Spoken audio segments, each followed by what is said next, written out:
Hello everyone, a very good morning and welcome to Unacademy, your one-stop destination for the English medium services aspirants. So welcome to the daily Hindu news analysis. So let's begin today's discussion by first looking at the topics that we are going to discuss today. From the Delhi edition of the Hindu, I have chosen 6 important articles which are relevant for both mains and prelims. So let's take up these articles one by one and carry out a thorough analysis so that you don't have to go back and read the newspaper again. If you guys are liking these initiatives, do support us with your comments, press the like button and don't forget to subscribe to our channel. Before we start, we have a couple of important announcements. As part of the free special classes which we are running on the Unacademy app, today the sessions will begin at 11:30 a.m. Sham sir will be discussing a very important topic. As you know, a dispute has erupted between the central government and opposition-ruled states. Several state governments, led by Kerala, Karnataka and others, they have alleged that the center is discriminating against them with regard to devolution of taxes. In fact, we have been getting a number of articles in the Hindu as well. Even today, we have an article related to this topic. So please attend this session on the Unacademy app. The links for all these sessions is provided in the description box of this video and also in the community section of our YouTube channel. And yesterday there was another big economic development. The finance minister has brought out a white paper on the Indian economy. This document contains a lot of relevant information which could be useful for the examination. So to cover the white paper on the Indian economy, we are going to hold 2 special classes. Sham sir will be taking 2 special classes again on the Unacademy app tomorrow, that is this Saturday, and on Monday. So we will inform you the timings. So do catch these sessions so that you can thoroughly understand these important topics related to Indian economy. With this, let's begin with the first article for today. Under the Science and Technology section of page number 2, which is a supplement that Hindu provides in the online edition of the e-paper, we have a very important article related to science and technology. This column is referring to a revolutionary technology called CRISPR. Many of you would have heard about it. CRISPR is a gene editing technology. It is seen as a revolutionary breakthrough. And in fact, the innovators of CRISPR technology, they were awarded with the Nobel Prize for Medicine in 2020. So you can understand the significance of this scientific innovation. So this article examines what is CRISPR technology, what are the benefits and what are the risks, including the ethical concerns raised by gene editing technology. So let us examine this article in detail. We'll go beyond the article, of course, and we will examine all the aspects, all the dimensions of this particular topic. First, let's look at the context. The context is that in the last couple of months, in the United Kingdom and also in the US, approvals have been given for the first gene editing technology based therapy to treat sickle cell disease and other blood related genetic disorders. You would have heard of thalassemia and of course sickle cell disease as well. These are essentially inherited genetic disorders. So this particular disease affects certain communities, especially tribal indigenous communities. It has a significant impact on the quality of life, on the life expectancy as well. And the disease burden is quite high around the world, especially in poor countries, developing countries, etc. So in the UK, in November 2023, a CRISPR-based therapy for sickle cell disease was approved for commercial usage. In the United States as well, the FDA has given approval for commercial usage of CRISPR-based therapy for sickle cell disease. So it's in this context that the writer of the column is examining this revolutionary technology and how it can revolutionize medical therapy and many other domains. So first, let's begin with the basics. Let us understand what exactly is CRISPR. You would have also heard about CRISPR-Cas9. So let's understand what is CRISPR and CRISPR-Cas9 and how it can be used for various applications, and then we'll discuss the concerns and the regulations that we have. CRISPR stands for Clustered Regularly Interspaced Palindromic Repeats.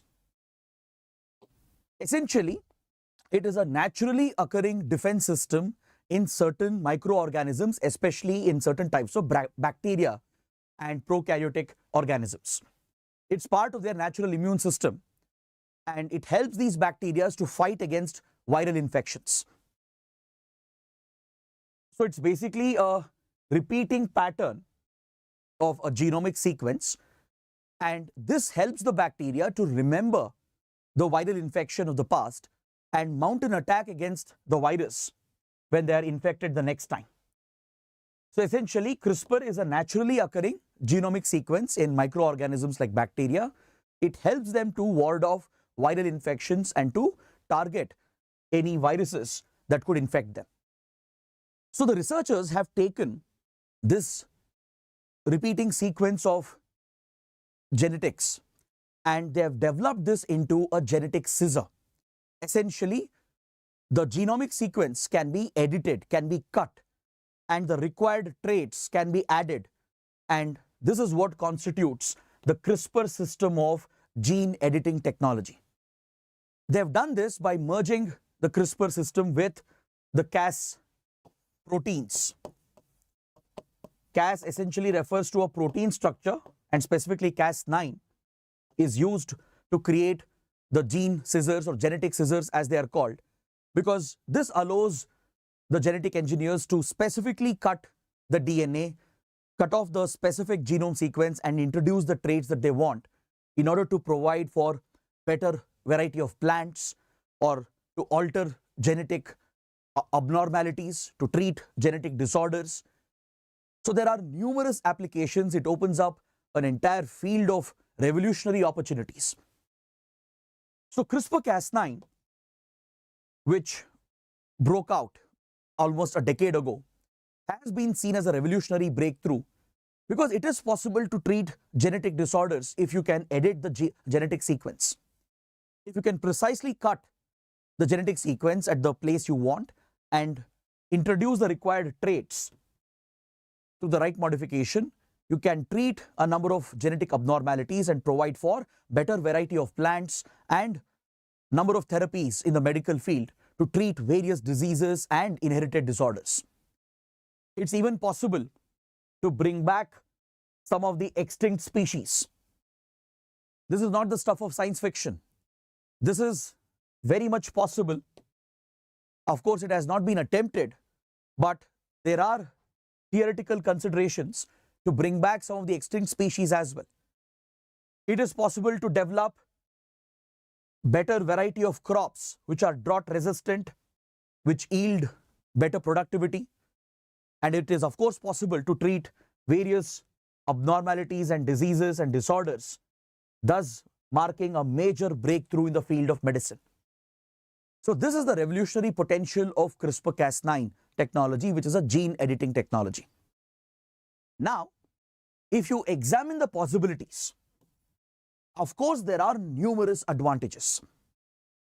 It can be used to not just treat genetic abnormalities like sickle cell disease, thalassemia, etc.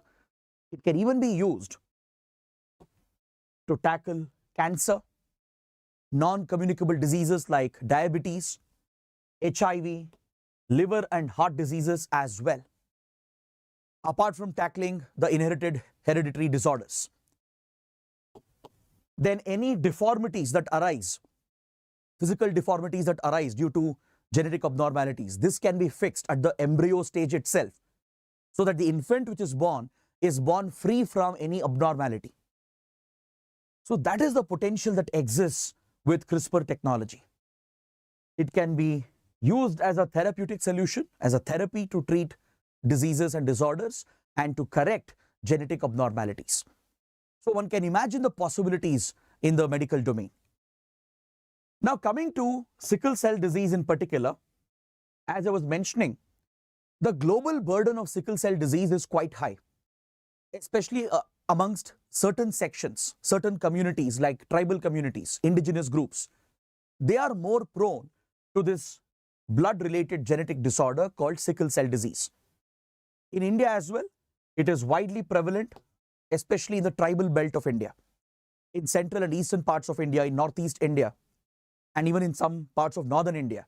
This is where sickle cell disease is widely prevalent.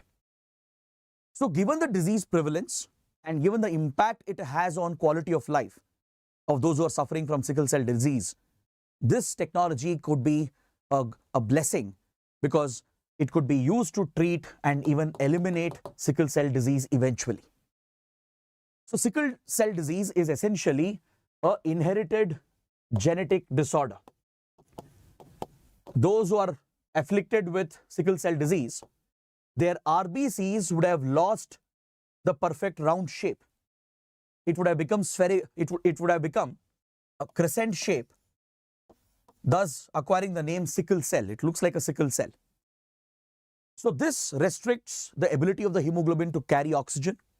It affects blood flow as well, and it leads to several crippling conditions, from severe pain to anemia and even life-threatening conditions. Those suffering from sickle cell disease, they have a very short life, and even the quality of life is very badly affected. So if there is a therapy for it, and if it is possible to eliminate it altogether, then there could be nothing better than that for various communities around the world. Even in several African countries, in West Asia as well, the disease is widely prevalent. So now that commercial approval has been provided for CRISPR therapy for sickle cell disease, this is a blessing for the patients who are suffering around the world. In India particularly, we have an ambitious mission that has been launched to eliminate sickle cell disease. But despite all these opportunities that the technology provides, there are many concerns raised with the technology as well. In fact, with every revolutionary technological breakthrough, along with the advantages, the benefits, you always have the risks, the concerns as well. Because technology is immensely powerful. Any major breakthrough not only creates enormous opportunities for humanity, it also gives rise to a potential for misuse. And this is very true with regard to gene editing technology, because essentially humans will be playing God. You will be playing with nature, you'll be playing with genetics. And even today, researchers agree that we don't 100% understand the long-term consequences of gene editing. The long-term impact is not well understood. So there are many possibilities of misuse of the technology as well. So this brings up a lot of ethical dilemma. And also don't forget, even if you're just looking at therapies, let's say it's used only for the good purpose, only to produce better variety of plants, to increase agricultural productivity, or to treat diseases and disorders. Even if it's used only for the good purposes, we are not sure of the long-term impact, especially when it comes to altering the germ line. At the germ line stage, at the embryo stage, if the editing is done, it is possible for the traits to be inherited down the line for subsequent generations. As of now, researchers are mainly focusing on altering the somatic cells in order to create therapies for various diseases and disorders. When somatic cells are altered for disease treatment, this altered gene remains within that individual, within that patient. He or she will not pass it on to the next generation. But at the germ line, at the embryo stage, if the alterations are made, then the genetic variations artificially introduced by humans will get transmitted from generation to generation, thus leading to a long-term impact. And this is what we don't fully understand. Plus, the technology is very expensive. Even if it is used only for medical treatment and for the positive benefit, right? The technology is so expensive, the therapy is so expensive that it is not affordable for everyone. It's only the wealthy who can make use of these therapies. But unfortunately, most people suffering from genetic disorders, abnormalities, come from the weaker sections, the poor sections. You take sickle cell disease, for example. It mainly affects certain indigenous groups and tribal communities, and scheduled castes as well in India, which are all backward communities. So if they can't access the therapy, if it's not affordable for them, right, it creates an inequity in the society. So it's very, very important to keep in mind all the possibilities, the risks, and the moral ethical dilemmas. I'll give you one very interesting and very shocking example. A few years ago, a Chinese researcher claimed that he had carried out a germline modification, a germline gene editing, where he had used CRISPR-Cas9 to play with the embryo. His intention was good. His intention was to reduce the possibility of the child getting affected by HIV. But this modification, this gene editing that the researcher carried out was at the embryo stage. This is called germline editing. Now here the risk is that you not only pass this on to subsequent generations, this could give rise to a trend called as designer babies. It is possible to alter the physical traits and characteristics of the baby that is going to be born. So this technology in the wrong hands, and if it's available, accessible to the wrong people, they might start asking researchers and doctors for designer babies. A baby which can grow to a certain height, a baby of a certain color, a baby with a certain eye color, or maybe a baby with a certain gender. So choosing traits is a theoretical possibility, and if such misuse is noted, then this raises very serious ethical, moral, and social dilemmas. So governments around the world are still grappling with this particular domain, how to regulate the misuse and prevent the misuse of this technology. And even the medical industry itself is still evolving. It's still coming out with regulations, guidelines. There are certain restrictions on the usage of gene editing technology, including in India. So these are the ethical, moral, and social dilemmas that you should be aware of. One, of course, is the socio-economic consequence. What if the treatment is not affordable? Right now, the CRISPR therapy, which has been approved for commercial release to treat sickle cell disease, is very, very expensive in US and UK.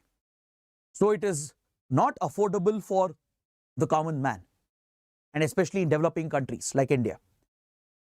So given that few genetic disorders primarily affect the weaker sections, there is no way that they will be able to afford these expensive therapies. So this could become a privilege available only to the wealthy class, and they could even manipulate the system.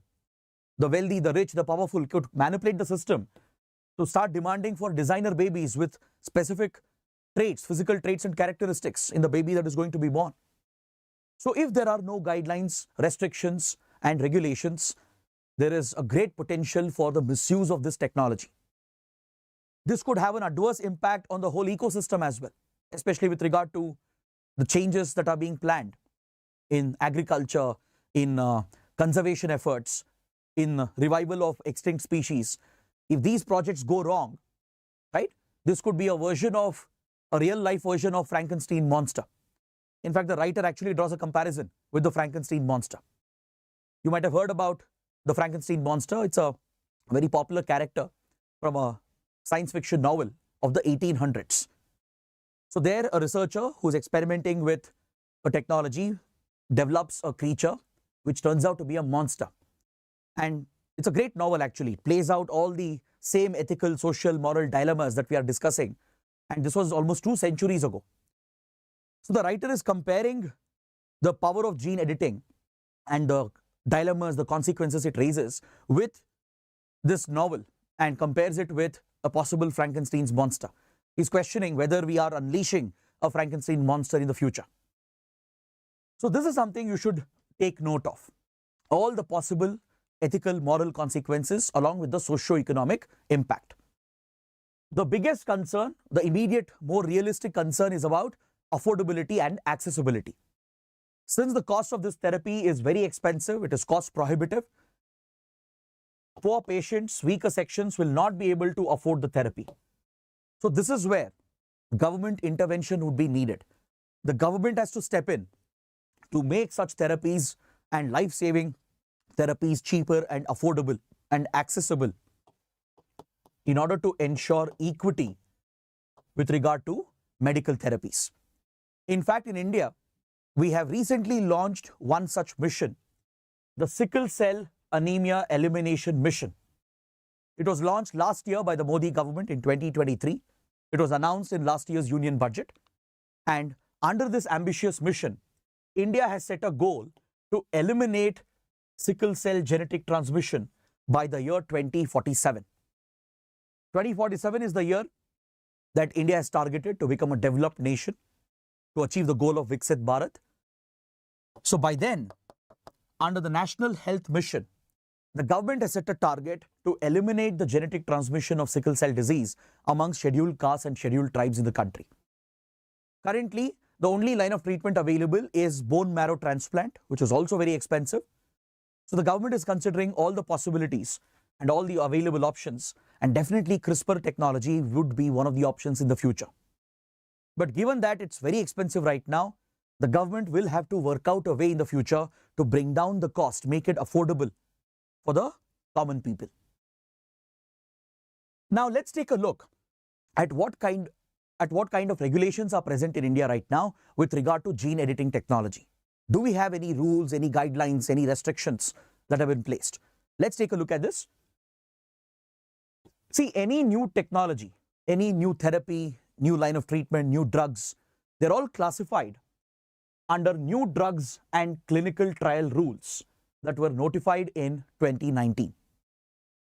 So gene editing technology and gene therapy products, they fall under this category. This includes CRISPR-Cas9 as well. So CRISPR technology falls under gene therapy products as recognized under the new drugs and clinical trial rules of 2019.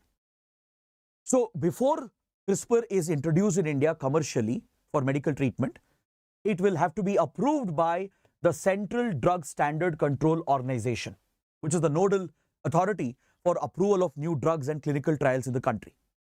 And since it involves an element of genetic engineering as well, it would require approvals from other related organizations like the Genetic Engineering Approval Committee, the GEAC. But here, please don't get confused with genetically modified organisms and gene editing technology. Both are slightly different. You would have heard about genetically modified food crops, genetically modified agricultural crops like cotton, brinjal, mustard, etc. In genetic modification, it is usually a foreign component which is added, usually from soil bacterium, right? There is a component which is added to the genetic sequence to achieve certain traits in plants. Whereas in gene editing, a precision cut is carried out in the genetic sequence by using CRISPR-Cas9 and the required traits are introduced. So this allows the plant or the organism to develop those required features. So even though the end goal is almost the same, the final application is almost the same, there is a difference in the way genetic modification is done and genetic editing is done. Is that clear? They're slightly different. But they all fall under the bracket of gene therapy products with regard to medical treatment. So it will have to be approved by the CDSO if it is to be commercially released in India. And it would also require approvals and it will have to match the regulatory standards laid down by the Genetic Engineering Appraisal Committee under the Ministry of Environment, Forest and Climate Change. Apart from that, the ICMR, Indian Council of Medical Research, has brought out a certain set of guidelines to regulate gene editing and also to deal with any biomedical, bioethical consequences. Because several medical innovations could have ethical implications. So with regard to bioethics, there is a set of regulations and guidelines that has been introduced by ICMR with regard to human trials, with regard to usage of novel therapies and novel technologies. If there are any ethical implications, any adverse consequences that are possible, they are regulated and they fall under the guidelines of the Indian Council of Medical Research. So these are some existing regulations and guidelines in India. Now please note down that when it comes to CRISPR, there are two types of editing which has been developed. One is germline editing, which I was talking about. Germline editing refers to editing at the embryo stage itself, like the Chinese researcher had done in 2018. In order to ensure that the baby does not develop HIV, right? He had interfered at the germline itself, at the embryo stage itself, by adding a certain sequence, by carrying out a precision cut in the genetic sequence by using CRISPR-Cas9. So this is what could give rise to designer babies. This is where germline editing is considered more risky, more dangerous, It brings up many concerns. So that is why around the world there is a general moratorium against germline editing. In India, it has been prohibited. India has prohibited germline editing. So what is allowed is only the editing of somatic cells in order to develop medical therapies, to treat diseases and disorders, and to develop better plants, etc. Somatic cell editing has very minimal risks. It can be more regulated, well controlled, and these genetic sequences that are added, it will not get passed on to the next generation. It will remain within the individual. But if germline editing is done at the embryo stage, then this could get passed on to subsequent generations, which raises many serious concerns. Because many researchers have admitted that we humans still don't fully understand the long-term consequences of CRISPR-Cas9. So this is where the writer has a very important argument. The writer is saying that we should integrate the ethical discussion into our biomedical biotechnology industry. We should bring all the stakeholders together, the government, the biotech companies, the medical industry, the healthcare industry, healthcare professionals, and the common public, including the media. There should be a general debate to spread awareness about these revolutionary breakthroughs, these technologies, their implications. And we have to consider the ethical, moral dimensions from the very beginning so that it finds a place in the regulatory norms as well. So this is a very valid and a very important point that the writer is raising, especially with regard to bioethics, right? Governments are still lagging behind. The technology has gone ahead. And as usual, governments are catching up. They are way behind the curve. So the writer is saying it's important for the governments to stay up to date with advances in technology, and the ethical angle should be considered right from the beginning, right? In whatever regulatory framework is created, right?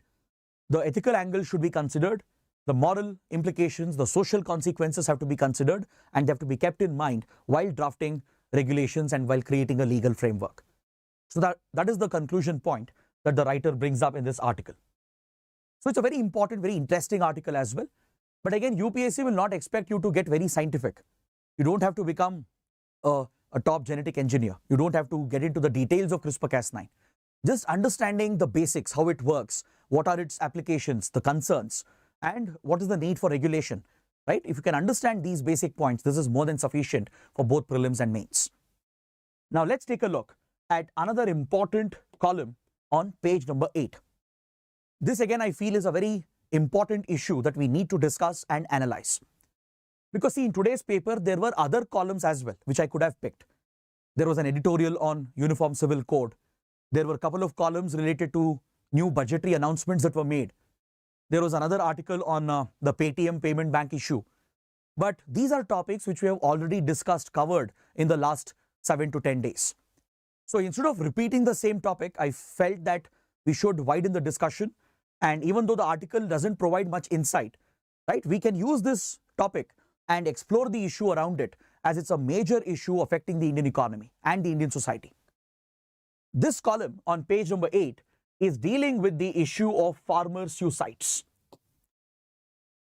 This is a gut-wrenching, a heart-wrenching story where thousands of Indian farmers, particularly in certain states, are prone to committing suicides because of agrarian distress, because of their financial situation. So this debate could be very useful for your personality test as well, right? Particular states like Maharashtra, some parts of Karnataka, Andhra Pradesh, Telangana, and also in few other states, farmer suicide rate has been extremely high over the last 2 decades. This is a unacknowledged social crisis which is consuming our rural agrarian economy. We are not paying much attention to this social issue and economic issue.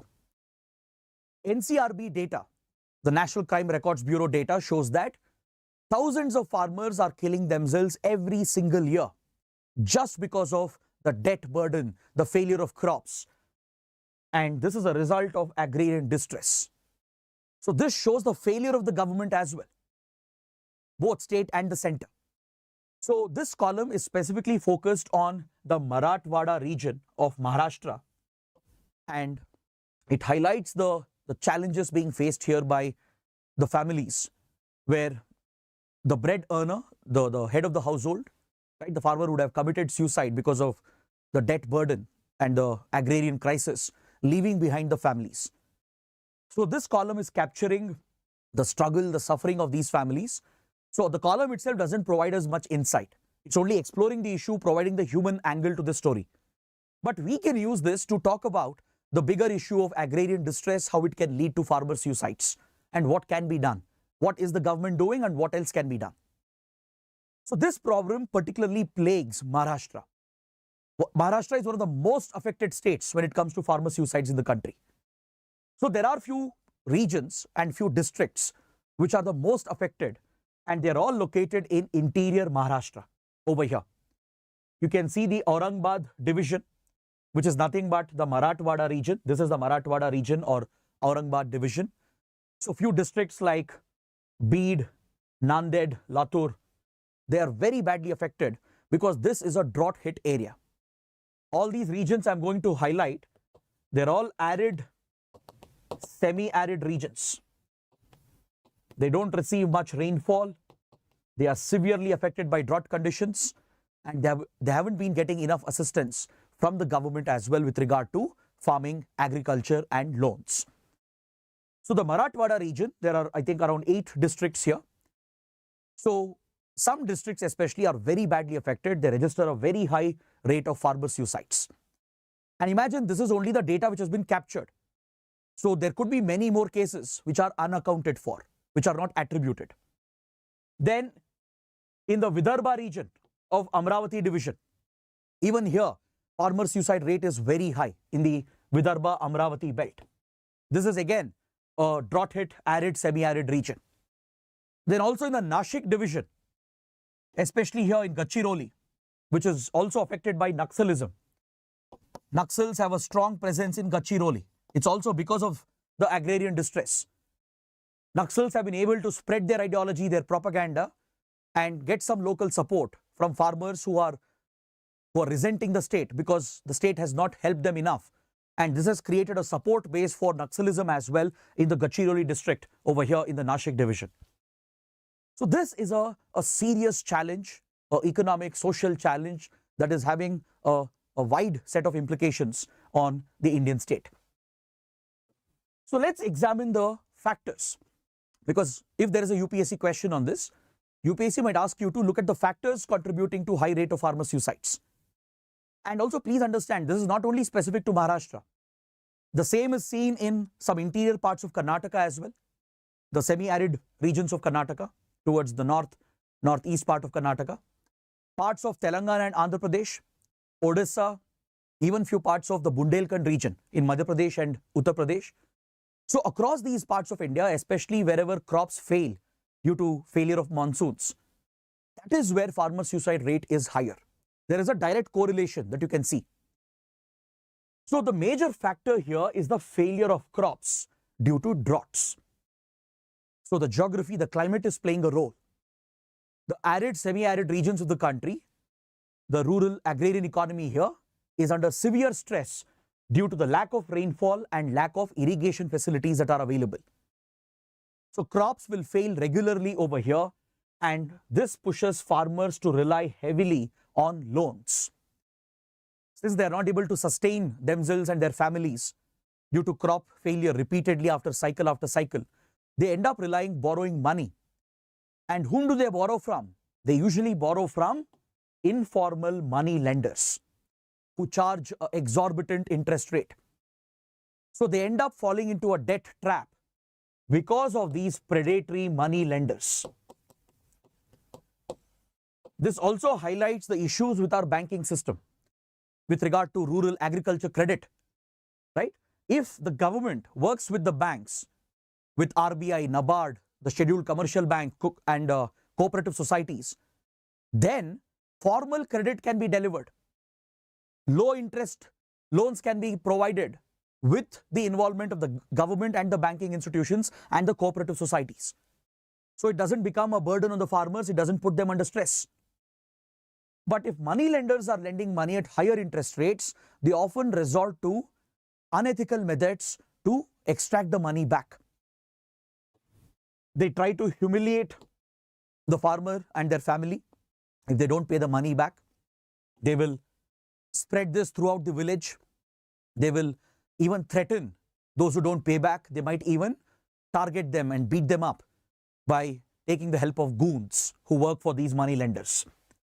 It is this social humiliation, right, and the economic distress which pushes farmers to commit suicides.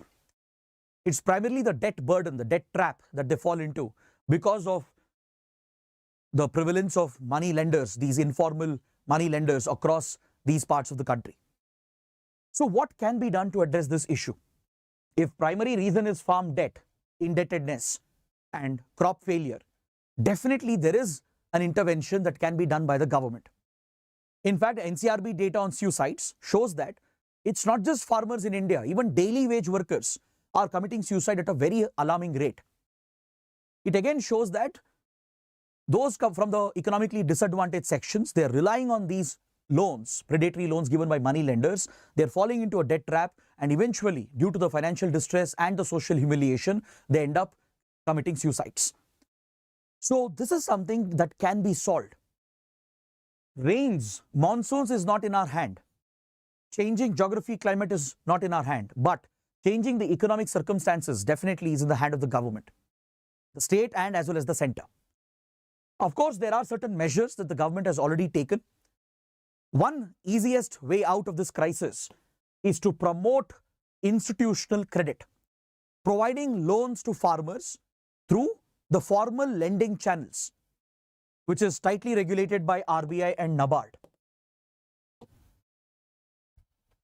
This is clearly based on data from NCRB. NCRB has linked the cause of death, the cause of suicide, and in majority of the cases, it is tied with the farmer indebtedness and agrarian failure.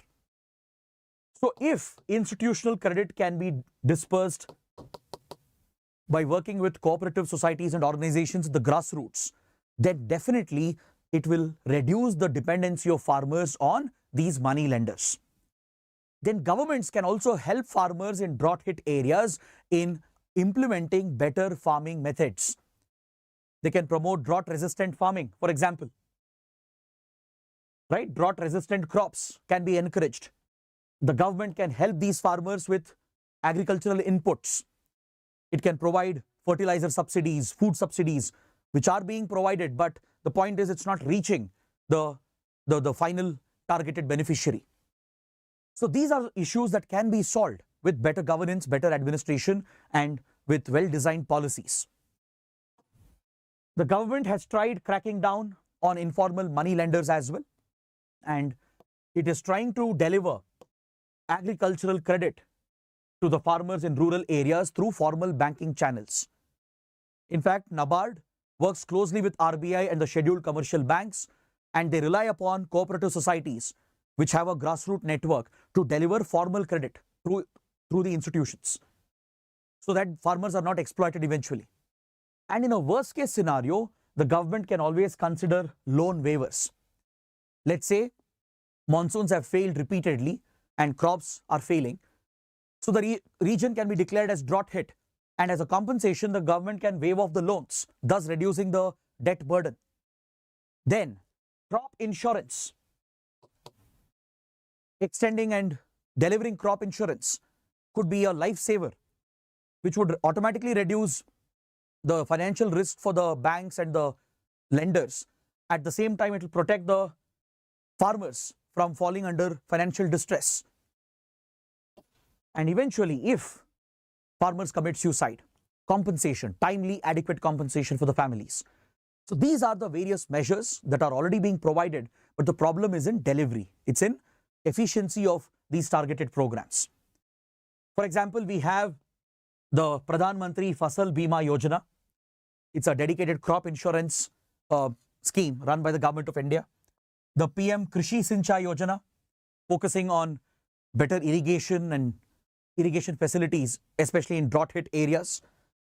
And we have many other schemes and initiatives in the agriculture sector, from MSP, minimum support price, to guarantee a purchase price for the produce, to encouraging alternate sources of income. Right? This is something that can be experimented with. Instead of just relying on one source of income, which is farm income, what if farmers have alternate sources of income? It could be animal husbandry, or it could be a particular skill which is provided to them through which they can make handicrafts or some goods, right? Or the government can even, it can provide for cash benefits like PM Kisan Yojana, which is already working. Manrega plays a big role here. Schemes like Manrega provides for cash transfer, right? It will uplift these families from financial distress, and it helps in boosting local demand as well in the rural economy. So many such schemes and measures are already there. It's not that government hasn't done anything, but the problem is in efficiency and in targeted delivery. So this is something that should be focused upon in these belts where farmer suicide rates are extremely high. Of course, not all farmer suicides are linked with the debt burden, but NCRB data clearly shows that majority of farmer suicides is linked with debt burden and agrarian distress. So this is a governance problem. And if it is not addressed, extremists like Naxals can exploit this. That's exactly what has happened in Gadchiroli, right? They have spread their propaganda that the state does not care about the farmers. So this breeds resentment amongst the rural community, and naturally it creates a support base for radicalism and extremism. In fact, extremism thrives when there is a lack of development, when there is a sense of neglect from the government. This is what extremists will exploit. And that is how Naxals have managed to create a base in Gadchiroli, where frequent attacks also take place against the security forces. So this is not just a social and economic issue, it should be a national issue, as there are security implications as well. So this is what we take away from this important article, and there could be a question either even in social issues or in economy, right, or even a possible essay topic on farmer issues and farmer suicides in the country. So this completes my detailed discussion of all the big articles. Now let's take a look at the prelim section. First, we have an article on page number 5 referring to the fishermen issue between India and Sri Lanka. According to the article, around 19 Indian fishermen have been arrested by the Sri Lankan authorities. The Sri Lankan Navy has detained 17 fishermen from Tamil Nadu and 2 fishermen from Odisha. In total, 19 Indian fishermen have been arrested. And this is not a new issue. It's a long-standing issue. There is a history of 30 years, 3 decades behind this particular issue between India and Sri Lanka. Now, please look at the map here. You can see the India-Sri Lanka maritime boundary line. You can look at the maritime boundaries of both India and Sri Lanka, including the exclusive economic zone of Sri Lanka. This blue highlighted area is the EEZ of Sri Lanka. So, according to international law, according to the UN Convention on Law of the Sea, whatever resources are found in the EEZ of a country belongs to that particular country. Be it fisheries, hydrocarbons, or any minerals that are found, all those resources present in the EEZ of a country belongs to that particular country. No other country can exploit these resources. That would be illegal poaching. Is that clear? But between India and Sri Lanka, there is a particular problem. Indian fishermen from Tamil Nadu, they often cross over the maritime boundary line and they poach illegally in Sri Lankan waters. So why does this occur? Why is it happening, and where does this happen? That is what we should understand. So from a prelims point of view, from the point of view of map-based geography questions, please note the important locations present over here between India and Sri Lanka, that is Gulf of Mannar, which is a biosphere reserve, and Park Bay. So approximately over here, this is where Rameshwaram is located on the Indian side, and this would be the Jaffna region, the Jaffna Peninsula of Sri Lanka. Now, what has happened is that on the Indian side, that is on the side of Tamil Nadu, many fishermen, they have received a lot of subsidies from subsequent governments in Tamil Nadu. Various political parties in Tamil Nadu, be it AIDMK, DMK and the others, right? They have followed a number of populist policies. They have given a lot of subsidies to various segments, and fishermen have benefited from this. And many fishermen have been able to afford mechanized fishing boats. Since many fishermen have been able to afford mechanized fishing boats, they have resorted to a prohibited form of fishing, which is bottom trawling. Bottom trawling is very harmful to the environment, to the marine environment. In fact, it is banned. It is prohibited in many fishing grounds around the world. Because in bottom trawling, these mechanized boats, which are powered by motors, high-powered motors, they not only move at a faster speed, but they can drop these large nets and drag it on the sea floor. They trawl from the bottom of the sea floor, which means the catch would be higher. So the fishermen will make more profits. But the problem is it will end up catching everything. Even those organisms which are not edible, which are not consumed. And it depletes the fishing resources, and it doesn't allow enough time for nature to replenish the fishing resources present. So this could lead to overexploitation, and it could reduce the catch that is available. But over the decades, because of mechanized fishing boats and bottom trawling, on the Indian side, most of the fisheries have been exhausted. Fishermen from Tamil Nadu, they are not able to get a decent catch anymore, and this has become a livelihood question for them. This is affecting the coastal communities, the fishing villages present along the coastline. So what they do is they will cross over the maritime boundary line and they will try to poach from Sri Lankan waters. Because in the maritime theatre, it's not that there is a physical line or a boundary demarcating India and Sri Lanka. Right? The fishermen, they will not really know where exactly they are unless they have a transmitter or a transponder fitted with a GPS satellite connection. Right? And also historically, culturally as well, fishermen from Tamil Nadu have been moving to the other side towards Jaffna, because you have a Tamil community here in northern Sri Lanka, which is historically, culturally connected with Tamils on the Indian side. Right? Also, there are few places of cultural significance in between. There is a small island over here, and both Indian and Sri Lankan fishermen, they come to this island to dry their fishing nets, to dock the boats, to rest. And there's also a very important church. There is a annual fest which is held. So Christians from both the sides, the fishermen who are Christians, right, they come to this island to jointly celebrate this cultural festival. So it's common practice for Tamil Nadu fishermen to cross over to the other side. So now with the emergence of a boundary line and with the application of international law, the entry of Indian fishermen to Sri Lankan waters would be definitely illegal, and if they are fishing from Sri Lankan waters, that would be illegal. This would be illegal poaching. So since many years, Sri Lanka has been dealing with this challenge, and quite often Sri Lankan authorities, they either arrest the Indian fishermen or sometimes they have opened fire as well. And this has led to clashes between Indian and Sri Lankan fishermen. Because obviously if Indian fishermen are illegally poaching from Sri Lankan waters, it will affect the livelihood of the fishermen in Sri Lanka. So it has led to clashes between them.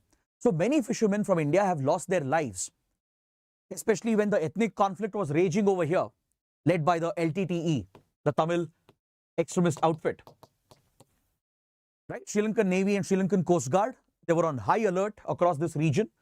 And also Sri Lanka had an issue with India, as Sri Lanka was alleging that India was backing LTTE. It was blaming India for the whole ethnic conflict in Sri Lanka. So in 1980s, 1990s, even in early 2000, Sri Lankan authorities, they would deliberately open fire on the Indian boats, and they have killed many Indian fishermen. In many cases, fishermen have been arrested, detained, thrown in Sri Lankan jails for years together. So whenever this happens, it becomes a very big issue in Tamil Nadu. Right? It triggers political sentiments, and this brings pressure on the central government, and it has an impact, a big impact on India-Sri Lanka relations. So we have tried finding a solution. We had a joint working group that was set up to resolve this problem. It came out with some recommendations, and some of them have been implemented. For example, the Indian Navy, Indian Coast Guard, they are on more alert. They try to prevent the Indian fishermen from crossing over.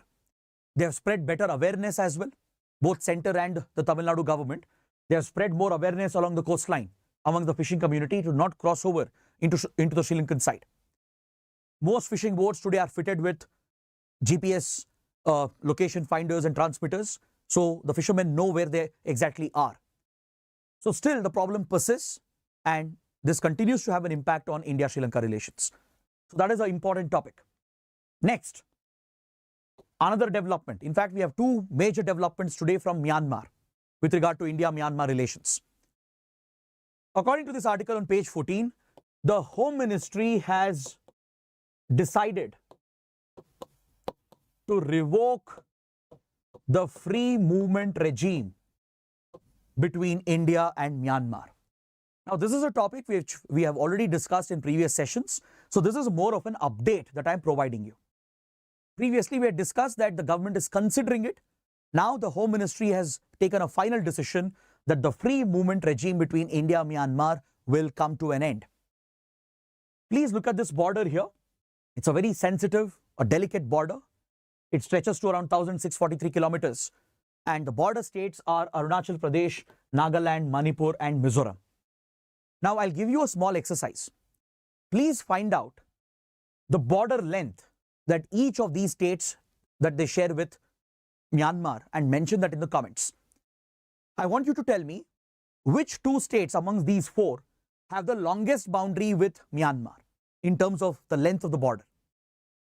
Now, this border is very crucial for India because there are major security implications for India. This border is highly porous, meaning there are natural gaps in the border due to the mountains, the dense forests, the rivers that cut across. So, there has been constant infiltration of insurgents, northeast insurgents, and even organized criminals from the other side. Because in Myanmar, organized crime is very rampant in the Golden Triangle region, which also covers Thailand and Laos. So, organized criminals quite often smuggle drugs, weapons into the Indian side. Wildlife trafficking and human trafficking is also very rampant. And these criminal activities are linked with terrorism and insurgency. Northeast insurgents have often found a safe haven on the other side in Myanmar. And also, more importantly, various ethnic groups on the Indian side are connected culturally with ethnic and tribal groups on the other side. Like Mizos of Mizoram are connected with the Chin community. The Kukis of Manipur, the Kuki-Zo community, are also linked with the larger Zomi community on the other side in Myanmar. Nagas of Nagaland are distributed on both the sides, right? So, in keeping in mind the close cultural, economic, historical links between all these ethnic tribes and indigenous groups, there was a free movement regime that was created over here back in 1968. Initially, those villages present within 40 kilometers of the border, they could freely move around from one country to another without a visa. They just have to get a document, a border pass, which is issued by authorities on both the sides.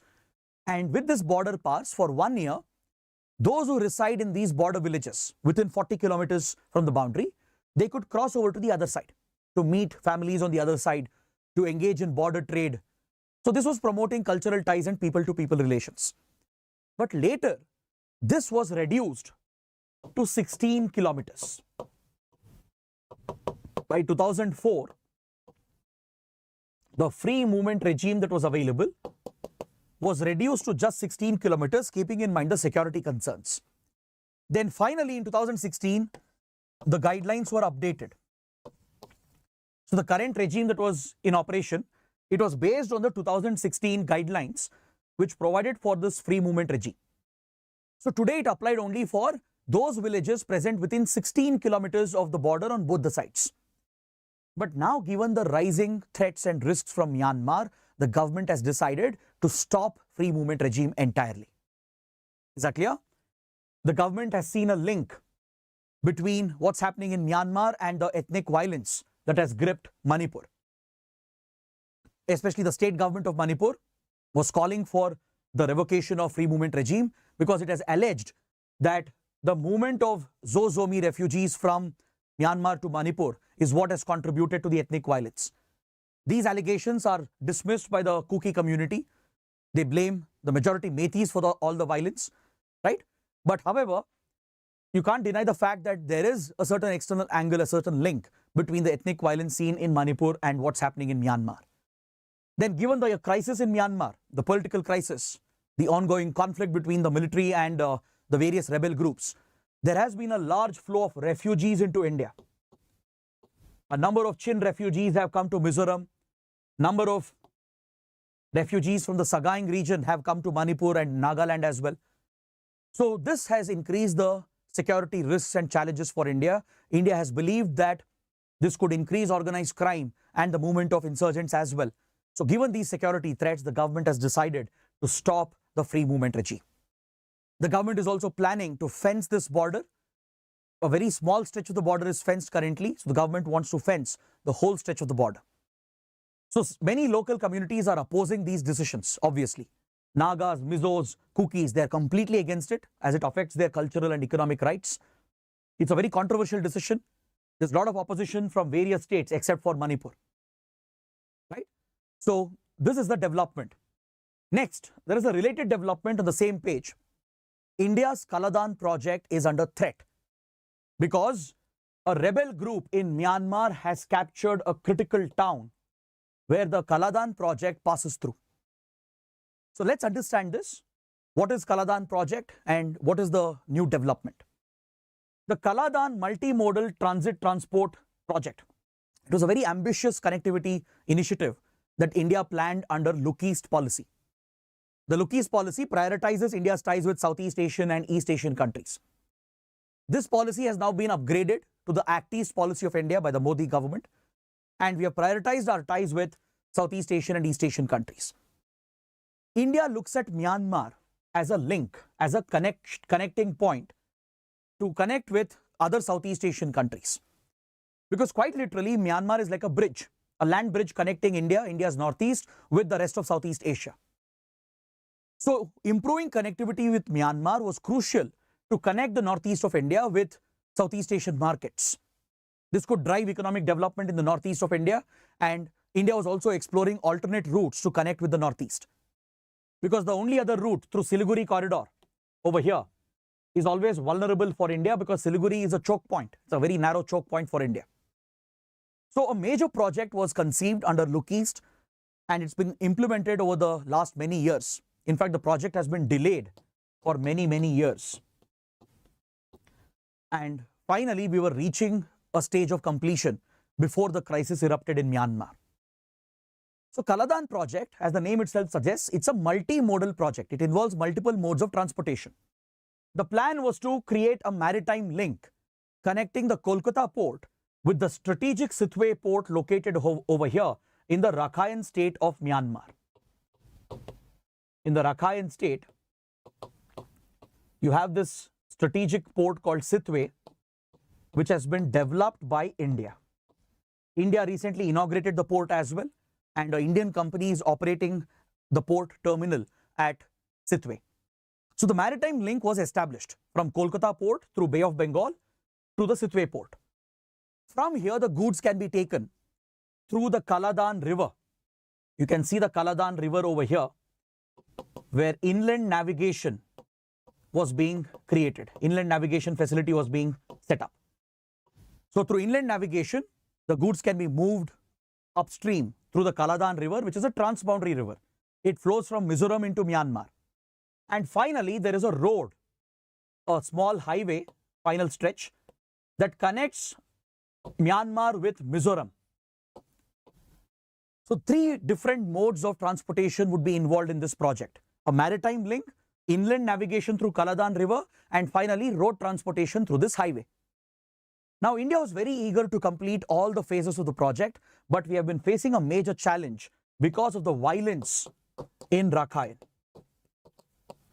First, there was a major act of genocide against Rohingya Muslims, where Myanmar's army, along with the radical Buddhists in this region, they had targeted the Rohingyas, creating a major humanitarian crisis and even triggering a security situation. Because some of the Rohingyas had taken up radicalism as well to counter the atrocities committed against them by the army and the radical Buddhists, leading to complete destabilization of the Rakhine region. So this itself had threatened the project.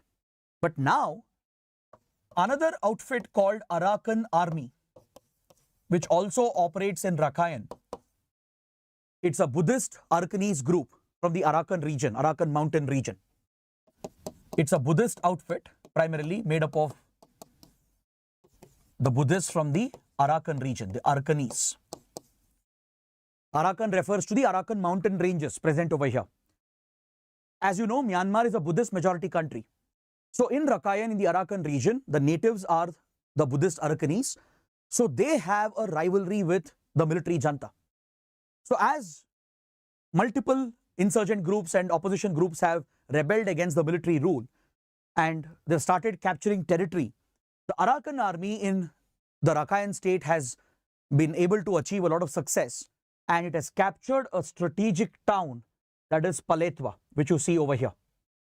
Paletwa is where the Kaladan river navigation point ends and the road highway is supposed to begin. So now this town has been captured by the rebels, by the Arakan army. So given this security situation, the fate of Kaladan project, it is hanging in the balance. Is that clear? In fact, for many years, the project has been delayed. Rakhine region was already affected by the violence against Rohingyas, and now the Arakan army has captured Paletwa as well, and they are trying to capture Sitwe. If Sitwe falls into the hands of Arakan army, then that would be the end of Kaladan project, at least as of now. So this would be a big setback for India because we have already invested heavily in this project.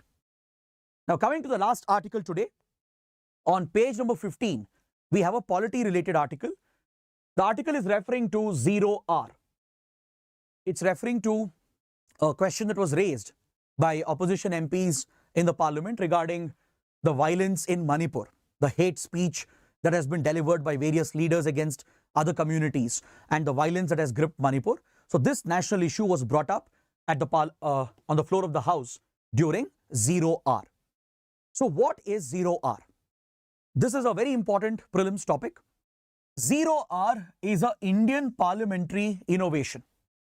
It is not mentioned anywhere in the Constitution.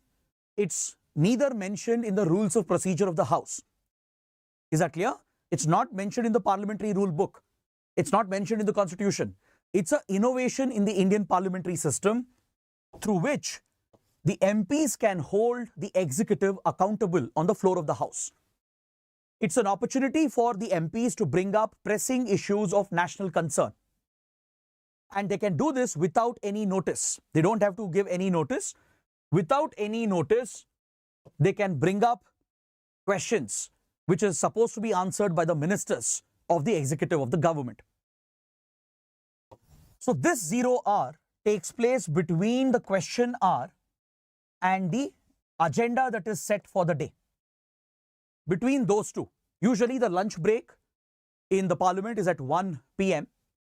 Right? In the morning, the question hour is done. Then the actual business which is set for the day, the agenda is taken up post the lunch break. So between that time gap, between question hour and the agenda of the day, these questions can be raised by MPs without giving any prior notice. The idea is to bring up pressing issues of national concern. Anything that is affecting the country, right? Any major issue of public importance, national importance can be brought up without prior notice, without any written notice, and ministers of the government are supposed to answer these questions during 0R. So this is a tool for parliamentary accountability on the executive. So with this, I conclude my discussion for today. I have given two mains practice questions based on what we have studied. A question on CRISPR gene editing technology and another question on farmer suicides in India, particularly in Maharashtra. So please go through the questions. The PPT will also be shared in the description box below, and try to write answers so that you can practice answer writing. So I hope you guys have liked today's session, understood everything that we have discussed. If you did, please let me know in the comments. Don't forget to press the like button, share these videos with other aspirants, and do subscribe to our channel. So that is it for today. Thanks for watching. I'll see you tomorrow. Have a good day.